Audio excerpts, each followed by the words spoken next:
ഇഡിയുടെ പരിശോധനയ്ക്ക് പിന്നാലെ പ്രതി അനന്തകൃഷ്ണന്റെ കടവന്ത്രയിലെ ഓഫീസിൽ റെയ്ഡുമായി ക്രൈംബ്രാഞ്ച്. മണി ചെയിൻ മാതൃകയാണ് പരീക്ഷിച്ചതെന്നും കുറച്ചു പേർക്ക് സ്കൂട്ടറുകൾ നൽകിയ ശേഷം കൂടുതൽ പേരെ ആകർഷിക്കാൻ രീതിയെന്നും പ്രതി ക്രൈംബ്രാഞ്ചിന് മൊഴി നൽകി. കേസിൽ സായിഗ്രാം എക്സിക്യൂട്ടീവ് ഡയറക്ടർ കെ ആനന്ദകുമാറിനെതിരെ കോടതിയിൽ ശക്തമായ തെളിവുകൾ നിരത്താണ് അന്വേഷണ സംഘത്തിന്റെ തീരുമാനം.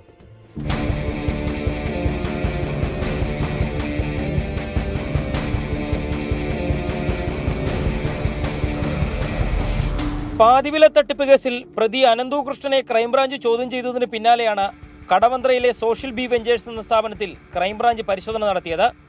നിക്ഷേപങ്ങൾ സ്വീകരിച്ചതുമായി ബന്ധപ്പെട്ട രേഖകൾ സൂക്ഷിച്ചിരിക്കുന്നത് ഈ സ്ഥാപനത്തിലായിരുന്നു.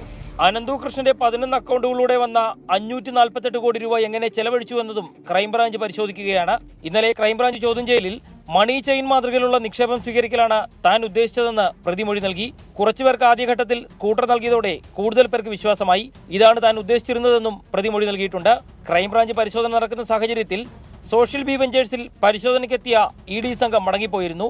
കേസിൽ NGO കോൺഫെഡറേഷൻ ചെയർമാൻ കെ ആനന്ദകുമാറിനെതിരെ കോടതിയിൽ ശക്തമായ തെളിവുകൾ നിരത്താനാണ് ക്രൈംബ്രാഞ്ചിന്റെ തീരുമാനം.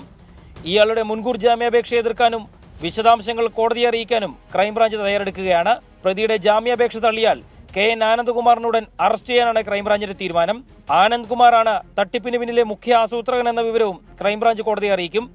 ഇന്ന് ചോദ്യം ചെയ്യൽ പൂർത്തിയാക്കുന്ന അനന്തകൃഷ്ണനെ നാളെ രാവിലെ മൂവാറ്റുപുഴ കോടതിയിൽ ഹാജരാക്കും.